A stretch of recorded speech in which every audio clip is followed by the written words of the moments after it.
If you want to be a boss in this business, then you need to know what you need to say to sound like one. And even though we're all amateurs when we get started in this business, you kind of need to know the lingo and the protocol so that you can understand what you're listening for or what to say at the certain time so that you can open certain doors to get to the next level. Now, on top of that, is it really based on what you're hearing or what you're saying, or is it based on a bit of both? So, ladies and gentlemen, my name is Casey Graham. This is the Music Money Makeover Show. One of the more popular phrases that you're going to hear in this business has to deal with contracts and who's it going to be sent to. It normally goes between the business exec to the manager or vice versa, right? Phrase is this: who's your lawyer so we can send the contract over? Every business exec who has experience knows that artists don't read contracts. Just hold on, artists, 1 second. Why would they send one to you? Meaning the artist. If an artist wants a copy of the contract, then they can get it from their attorney, right? Any business exec that's not on low-level BS, being serious, will ask you or the manager for the attorney so the attorneys can talk and they can stay clean during negotiations. Now, I understand there are certain scenarios when you're on the come up where artists, you have to read a producer contract on your own. But if there's any time where you get that producer contract and it's not a BeatStars agreement and it's like 8 pages long, just grab an attorney to make sure it's done in your favor. You get what I'm saying? Other than that, as you begin to move up in this business, attorneys will speak to attorneys, and that's how you want it to be. Legalese speaks to legalese, right? And then, like as I said before, if you want that contract, you can get it from your attorney so you can read it and learn on your own, or you can schedule some consultation time with your attorney so y'all can read it together. Now, artists, this is for you. This is your positioning. Talk to my manager about that. This is another common phrase that should be said, or you will probably hear if you're one of the other parties. Okay, so when an artist says this, unless they are being pimped, they understand how teamwork works. They also understand the protocol, and they have a relationship built with trust between them and the manager. Now, if there is any instance in where the artist may not say that, then it would be something that the artist wants to speak directly to the person about, or it may be that the relationship between them and the manager may be going a little bit sour if they're trying to do business behind the manager's back. So it just depends, right? I get that if you have a more business-oriented artist or an artist who is in a more business frame of mind, they may try to do some things without the manager, but then that begins to break the trust between them and the manager when the manager doesn't get a chance to actually do their job. So yes, this is a common phrase as well in the game. You want artists to tell you, talk to my manager about that, because if they can say that, then you know at least there's some type of business getting done. I know people can be sketchy out here at any level, but at least there's some type of business getting done. Next, this is producer, songwriter to artist, or from artist to producer, songwriter, vice versa, right? What is your PRO information for the splits? This producer / writer or artist is ready to get some money. And anybody who doesn't ask about this ain't serious, right? Or something's going on and they're trying to be fishy with this. Somebody's about to get a screw in somewhere. Doesn't mean that they're not serious. It just means that you're about to get treated unfairly somewhere if you see somebody get antsy about this question. Okay, so that's another common phrase that you'll hear in this game. It should be treated with respect. I don't know why people just say, screw this, let's not do the splits at all. All right, so artist to producer. How much is your fee? This artist is ready to acquire their masters. They're about their business because they want to know how cheap or expensive the acquisition will be. Always remember, acquisition is key in this business. Now, if the artist is asking the producer for this amount, then they need to know a few things before they get the attorney to send the producer contract over for the acquisition. If you hear this from an artist, which is very rare to hear it at certain levels where you're kind of in that $3,000 range, right? Because at that point, the artist would probably be entrusting their manager to handle that stuff for them. But sometimes you still hear that. Of course, you'll hear this if you're leasing beats and you're selling beats online. You'll hear this all the time. Either way, money is ready to be spent when this question comes out. And this is a lovely phrase to hear. All right, now here's where it gets juicy in the same scenario. Artist to producer. This is an experienced artist who knows their contract. How many points do you want? Or are you a full rate producer? This artist at this point is negotiating with the producer on the spot. This artist is a master, because in order for an artist to ask this, they have to know their artist's royalty share, and they also have to know how producers get paid. That's a double-edged sword. This artist is experienced. Obviously, if the producer has a lot under their belt, you don't have to ask about the full rate, because they probably are.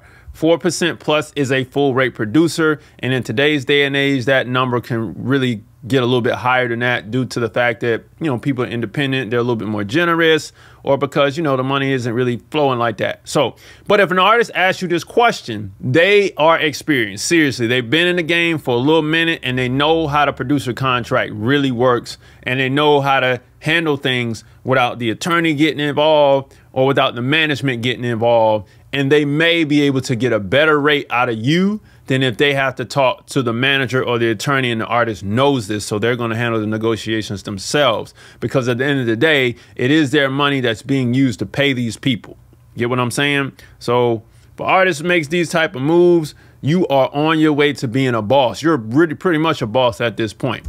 Now, executive to manager. Time period at the end of the third quarter. This is common for all my newbies in the game. You don't know about this, but you're going to know about it today. Let's talk at the top of the year or the top of the quarter, right? So this is at the third quarter. You're rounding the top of the fourth quarter at this point, or you're in the fourth quarter, right? So that's why I say in the third quarter.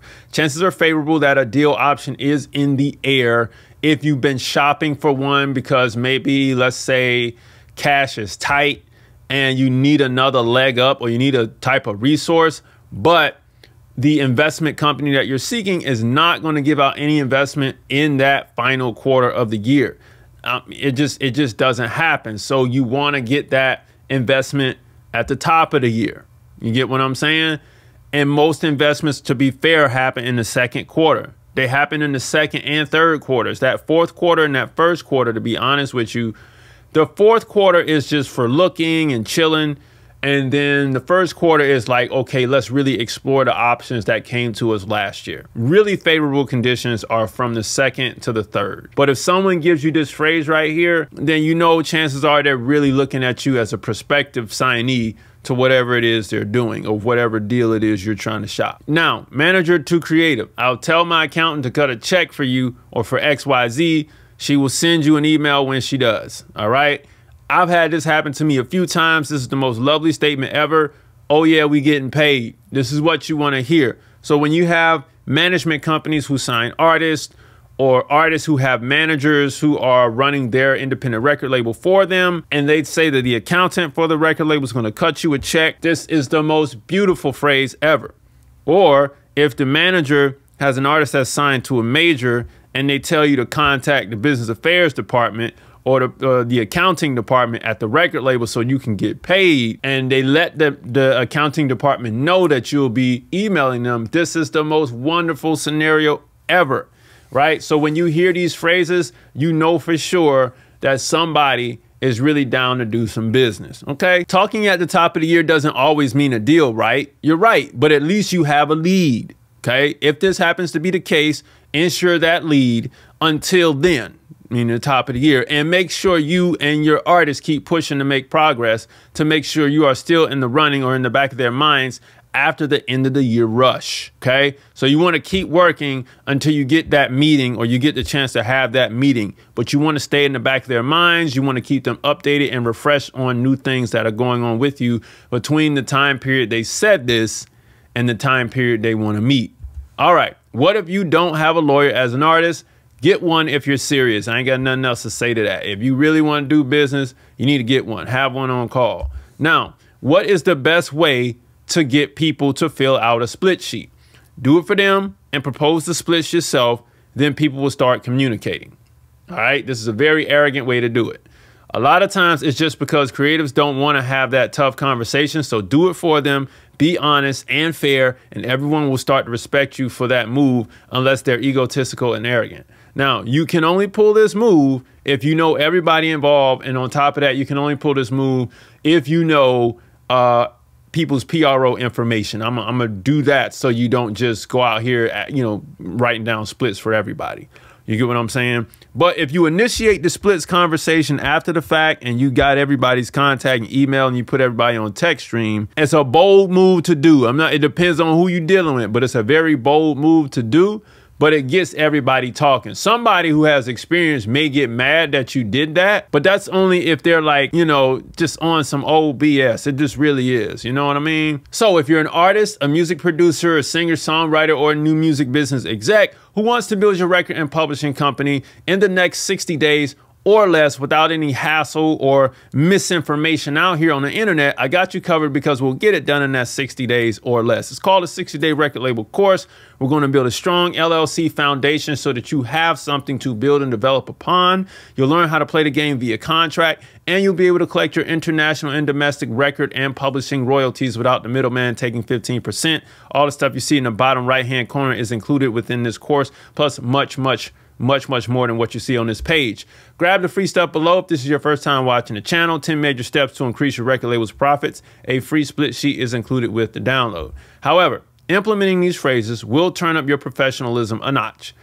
Make it look like you know what you're talking about and will allow you to know what is a good situation or one that's not so promising. I'm just saying, and these are straight from experience, but not implementing these phrases makes you look like an amateur once you know them and once you know when to say them and when they should be implemented. After hearing these phrases for the first time, it may seem difficult to comprehend, but just adjust your positioning so you don't come off as too arrogant trying to protect yourself. Because that you can do that. Like, you can say some of this stuff and it's not the right timing or it's not the right level, right? So you just kind of got to feel it out. Maybe go back through this video and look at how I explained it in certain sections, all right? Learn these fast or store these in your lexicon so you can win. All right. I don't want you to not have these in your mind. So I don't know. It's like now that you've heard them, you can't unhear them, but I'm just saying.